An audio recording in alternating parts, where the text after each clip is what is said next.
안녕하세요.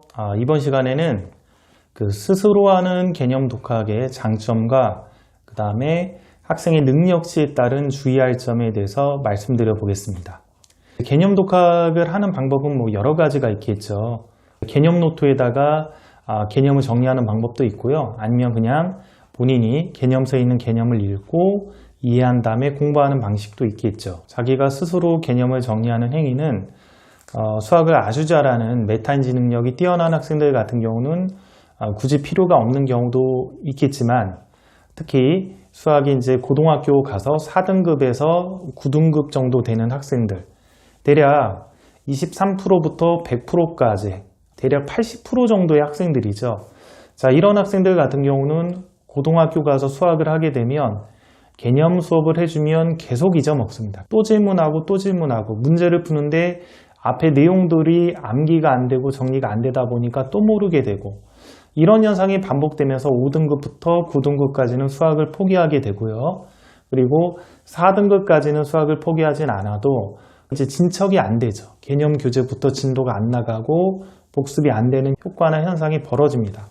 따라서 스스로 하는 개념 정리나 개념 노트, 개념 읽기, 이런 행위는 특히 수학이 약한 4등급에서 9등급 100분위 23%에서 100%, 그러니까 상위 20% 말고 나머지 이 학생들에게는 꼭 필요하다라고 얘기를 할 수가 있겠습니다. 자, 그렇다면 이러한 이제 개념 독학을 하게 됐을 때 어떤 효과가 있냐라고 하면, 가르치는 학생들 중에서 초등학생들 같은 경우 진도가 빨리 마무리가 돼서 이제 중등 과정을 들어가는 학생들이 있어요.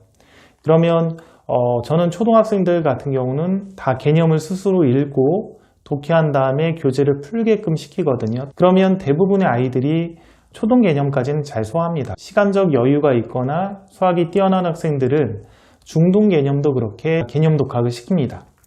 아주 뛰어난 학생들 같은 경우는 굳이 개념 노트에 정리하는 건 시키진 않고 스스로 개념을 읽고 문제를 풀고 진도를 나가게끔 이렇게 유도를 해주고요.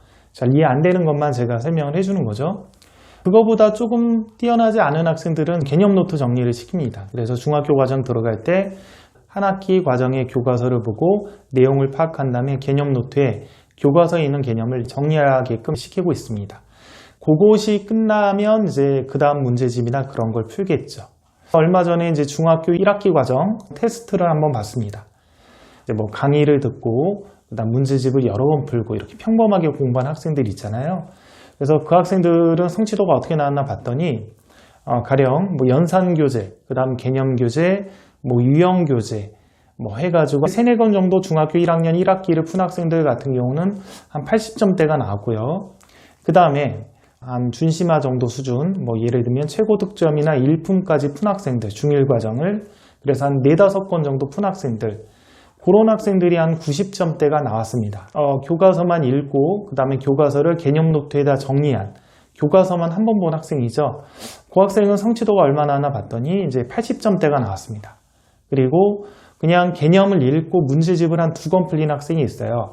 자, 이 학생 같은 경우는 90점대가 나왔습니다. 이렇게 개념 독학을 하게 되면 다시 꼼꼼히 따지다 보니까 머릿속에 오랫동안 남게도 되고 정확하게도 알게 되죠. 개념을 정확하게 알게 되니까 그냥 강의식 수업을 듣고 수동적으로 공부해서 여러 권 푼 애들이랑 성취도가 비슷하게 나오는 형태가 되는 것입니다. 스스로 이 개념을 읽고 문제를 풀게 하는 것, 이런 것들은 정말 좋긴 한데 문제점이나 주의할 점이 있습니다. 초등과정까지는 아이들이 무난하게 그 과정을 소화하고 속도도 굉장히 빠른데, 중등 과정부터는 그러한 형태의 개념 독학이 굉장히 힘들어지고 시간이 오래 걸리는 학생들도 있어요. 중학교 과정이 아무래도 초등보다는 훨씬 개념이 많아지고 어려워지다 보니까 그런 현상이 벌어지는 거죠. 고등 과정은 말할 것도 없고요. 그럴 때는 아이들별로 다 차이가 있기 때문에 무작정 이 방식이 좋으니까 이렇게 밀어붙이면 안 됩니다. 그래서 아이들을 면밀히 관찰한 다음에 아주 뛰어나게 그냥 개념 한번 읽고 자기가 이해 안 되는 것들은 질문하면서 스스로 소화가 가능한 애들은 그렇게 가는데, 그게 안 되거나 그거보다 좀 더 주의가 필요한 애들은 개념 노트를 꼭 시키는 거죠. 개념 노트를 시켜서 정리를 하고. 근데 그거보다 또 안 되는 학생들이 있어요. 개념 노트나 이런 걸 정리해도 개념을 정확하게 못 잡는 학생들이 있습니다. 자, 이런 경우는 교과서를 보고 개념 노트 연습을 시킨 다음에 만약에 혼자 공부를 한다면, 집에서 혼자 공부를 한다면 인강을 듣게 하세요. 그래서 인강을 들어서 다시 한번 귀로 듣는 행위를 하는 거죠. 귀로 강의를 들으면서 본인이 혼자 정리하면서 이해가 안 됐던 부분들을 이해하는 과정을 좀 거쳐야 됩니다. 그렇게 한 다음에 이제 교재를 풀리게 하면 좀 더 부드럽고 원활하게 갈 수가 있겠죠. 아니면 그것도 힘들어 한다면 먼저 인강을 듣게 하는 방법도 있습니다. 그래서 개념 인강을 먼저 듣게 하고요. 그 다음 교과서를 하든 아니면 개념 교재를 하든 그 교재를 보면서 개념을 개념 노트에 이렇게 정리하게끔 연습을 시키는 방향으로 공부를 해도 됩니다. 그래서 아이들 수준, 아이들 능력에 따라 가장 올바른 방식인 스스로 개념을 읽고 개념을 정리한 다음에 수학 교재들이나 이렇게 문제들을 풀어가게 하는 방식, 그게 만약에 힘들다면 이러한 인강을 활용해서 이렇게 개념을 정리하는 연습들을 시키면 많이 도움이 될 겁니다. 특히 꼭 개념을 이렇게 정리를 할 필요가 있냐라고 하면 아직 이제 초등부나 혹은 중등부 학부모님들은 개념 정리의 필요성을 많이 못 느낄 수는 있어요. 왜냐하면 이제 개념이 상대적으로 쉽다 보니까 굳이 이렇게 뭐 시간도 많이 걸리는데 할 필요가 있을까라고 생각을 하겠지만 나중에 이제 고등 과정에 들어가게 되면 4등급부터 그 밑에까지가 거의 80% 정도 되는 학생들입니다. 이 80% 정도 되는 학생들이 못 따라와요. 개념을 못 따라오고 이해를 못하고 계속 선생님들한테 의존하죠. 이해가 안 되니까 스님들한테 다시 설명을 듣고 그게 안 되면 과외를 하고 이런 방식으로 해서 힘겹게 따라가면서 4등급을 유지하는데요. 만약에 중학교 때부터 이렇게 인강으로 개념을 듣든 아니면 혼자 힘으로 개념을 정리하든 이렇게 개념 노트나 이런 데다 개념을 자기가 정리할 수 있는 그런 연습과 그런 부분을 활용할 수 있는 그런 능력들을 키운 학생들 같은 경우는 고등 과정을 올라가서 이런 어려운 개념들이 있으면 본인들이 정리를 할 거라는 거죠.